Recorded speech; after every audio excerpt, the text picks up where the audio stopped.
بسم الله الرحمن الرحيم، واهلا وسهلا بكم في مطبخ احلى الاكلات والحلويات. ان شاء الله تكونوا بخير وقت يصلكم هذا الفيديو. اليوم رايحين نديروا وصفه رمضانيه بامتياز، وصفه سهله وبسيطه وكذلك اقتصاديه. نروحوا للمقادير. هنا جبت مقله درت فيها حوالي 3 ملاعق نتاع زيت، من بعد درت فيها حبه بصل وراس فلفل حار كنت رحيتهم في الروبو رحيه خليتهم خشان كما راكم تشوفوا.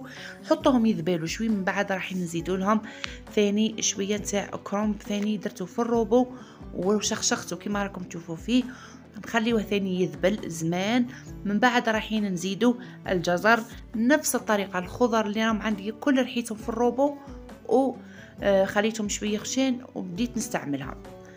هنا كل ما نزيدوا نوع من الخضر نخليوه يذبل باش نزيدوا النوع الثاني. كما هنا بعد ما حطيت الجزر زدت حطيت البطاطا.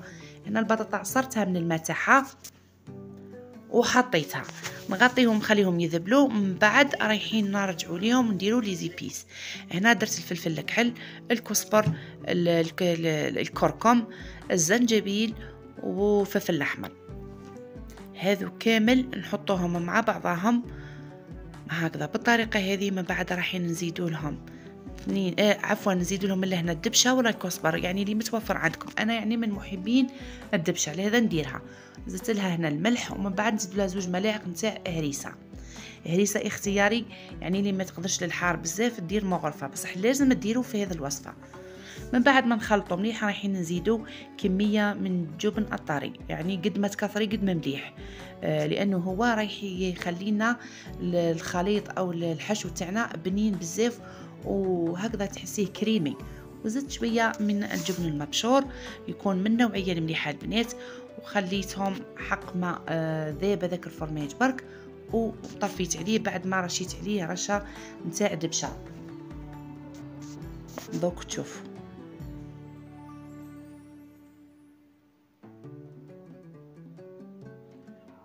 هنا رايحين ننتقلوا للعجين او لاباط اللي رايحين نخدموا بها. عجينتي اليوم راهي عجينه جد رائعه البنات، صدقوني مش راح تصلح لكم غير في هذه المملحه، راح تصلح لكم في عده مملحات ورايحين تعتمدوها. انا درت كاس نتاع رايب، انا روبته وحدي في الدار، اذا كان ما عندكش تقدري تشري الواجد رايبه. ومن بعد زدت كاس نتاع زيت قد نفس الكيله، نفس كيلة الحليب الرايب نفس كيلة الزيت. زدت ملعقه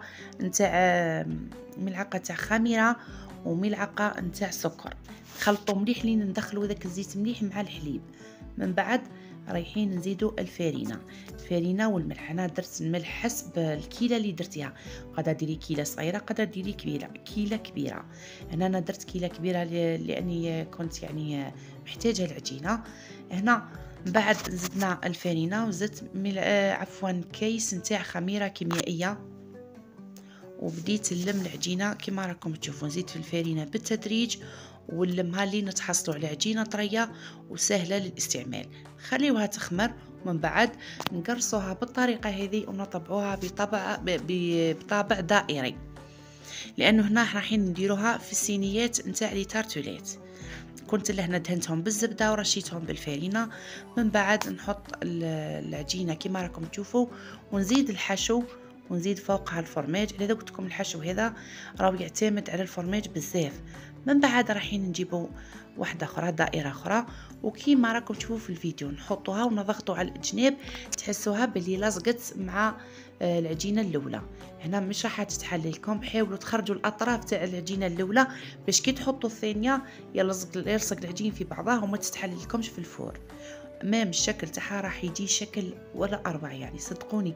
اولا لابات بنينه وراح تجي فيها واحد القرمشه هكذا مع الطراوه، روعه. هنا حبيت نزيد نعاود معاكم واحده ولا زوج باش كي تشوفوا بالتفصيل هكذا. يعني هي وصفة سهلة، يعني تليق للصيف، تليق كي يجيو الضياف. تحبي هنا تحبي تزيدي فيها يعني الدجاج الفيونداشي الطون، انتي حرة. يعني انا اعطيتك الوصفة وانتي تحبي تغيري فيها، هذاك يكون اختيارك وعلى ذوقك. هنا بعد ما نخلصوا لابات كاملة ونحشيوها كاملة، رايحين نكونوا مشعلين الفرن على درجة حرارة متوسطة. حتى يعني كي تبداي تقرصي شعلي الفور تاعك باه ما تجي تحطيه يكون سخون مليح. من بعد هنا بنحطوا الفور يسخن نجيو ندهنوها ونذردو الجلجلان، يعني مباشرة نحطوها في الفرن، يعني ما نخليوهاش تخمر. من بعد ما نخرجوها راح يجيها الشكل كما راكم تشوفوا فيه، شكل روعة ما شاء الله. اما الذوق فرائع، عداك شراهو بلا لحوم بلا طون، ولكن صدقوني جاء ولا اروع. نتمنى تعجبكم وصفة اليوم، والى اللقاء ودمتم سالمين.